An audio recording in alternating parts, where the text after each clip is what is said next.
His trouble with veterans started when he picked a fight with the grieving parents of a fallen soldier. They criticized him first at the Democratic National Convention. You have sacrificed nothing. He said you wouldn't have even let his son in America. He doesn't know that. Trump pushed back hard, accusing them of viciously attacking him. Tonight at the Trump rally. Does it bother you at all the way he went after the Khan family, though? A little, because it's a Gold Star family, and it's one of those that they're pretty much sacred in our country. Trump came of age during the Vietnam War and went to military school, but never actually served in the military. He avoided the draft thanks to a series of deferments. I had a minor medical deferment for a bone spur of the foot, which was minor. Critics say it's the foot in the mouth that's causing Trump problems now. Something very nice just happened to me. A man came up to me, and he handed me his Purple Heart. Case in point, a generous gesture by Lieutenant Colonel Louis Dorfman, an avid Trump supporter. He gave the candidate the Purple Heart he received after being wounded in Baghdad. I wanted him to have something to remember all the veterans, not just the ones that are in the top news. I said to him, is that like the real one, or is that a copy? And he said, that's my real Purple Heart. Except Trump couldn't resist making a wisecrack. I always wanted to get the Purple Heart. This was much easier. As any veteran would tell you, there's nothing easy about the Purple Heart. Trump off the cuff made a wisecrack. Was that disrespectful? A lot of times it's taken out of context. I mean, it's one of those that, hey, I didn't work that hard to receive this medal. Understand that. He's being self-deprecating in the way you're... Tonight, Trump sought to set the record straight, insisting he meant no disrespect. I said, I can't believe this. It's really one of the most beautiful things that I've ever received, and from the heart. So much. He's well aware this is sensitive stuff. We're writing as a matter of honor and not as a matter of politics. Today, a nonpartisan group of veterans and Gold Star families wrote Trump an impassioned open letter. We ask that you demonstrate the character demanded of the office that you seek and apologize for what you've said. Zach Iskol is a former Marine who served in Iraq. I just wanted the Khan family to know more than anything that they had our support. You know, that support transcended race, ethnicity, religion, background, that our community was behind them, period. James Waters, a Navy SEAL platoon commander who served in Afghanistan. He's a registered Republican. Mr. Trump's actions in attacking a Gold Star family was inappropriate, immoral, unethical. A lot of discerning veterans who would normally remain on the sidelines have now been inspired to get involved. War heroes aren't the only ones taking offense at Trump's rhetoric. Women, too, are crying foul over this moment from a rally in Virginia. I have the biggest bank in the world as a tenant of mine in New York. The biggest in the world, a Chinese bank. Don't worry about that, baby. I love babies. I love babies. I hear that baby crying. I like the mom's running around like, don't worry about it, you know. It's young and beautiful and healthy, and that's what we want. Trump initially seemed to empathize with the baby's mother. Then, 2 minutes later, he turned on her. Actually, I was only kidding. You can get the baby out of here. That's all right. Don't worry. I think she really believed me that I love having a baby crying while I'm speaking. That outburst flies in the face of one of the oldest rules of American politics, kissing babies, a presidential cliche. There's a reason why politicians like to kiss babies, Trump included, because it's supposed to make them seem nurturing and trustworthy. Trump now doesn't seem so kid-friendly. Throwing a baby out of a rally, all of these things that during the primary campaign kept Donald Trump in the headlines and may have actually helped him become the Republican nominee are actually getting him off course. Tonight, he blamed the media for feeding the narrative he has a woman problem, and in doing so brought up once again last year's feud with Megyn Kelly. Like she's got the one with blood coming out of her eyes. And I meant her nose, or her ears, or her mouth. But these people are perverted, and they think it was another location. Tonight, plenty of women we met at the Trump rally are willing to give him the benefit of the doubt. Do you have any qualms about supporting Trump? The South, I have not one iota of qualm to support Mr. Trump. Not one bit. And you, no reservation?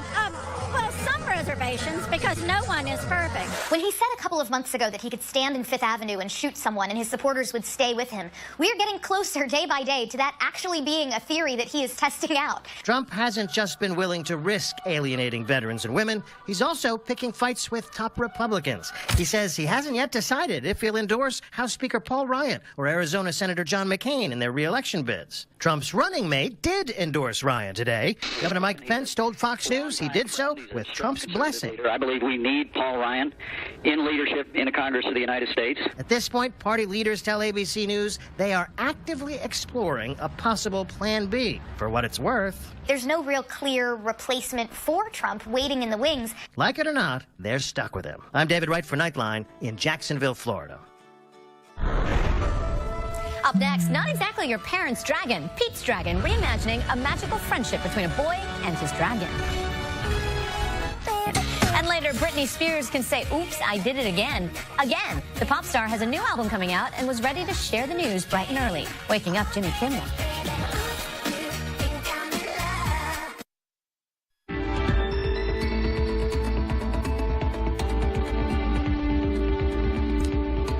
To take you into the forests of New Zealand, a place ripe for mythical filmmaking, from Lord of the Rings to Avatar, now home to a new type of magical movie creature, Pete's dragon. ABC's Sarah Haynes takes us behind the scenes.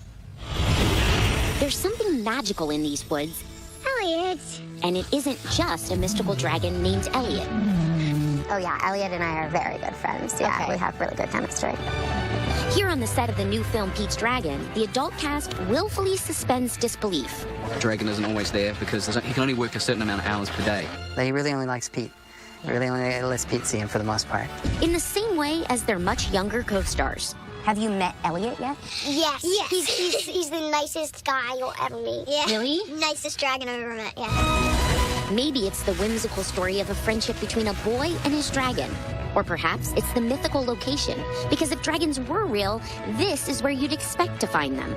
We've come to the remote Redwood Forest film set in New Zealand, and I think they're shooting right now. So come on, for an exclusive behind-the-scenes peek at the newest summer movie from Disney, ABC's parent company. Follow that dragon!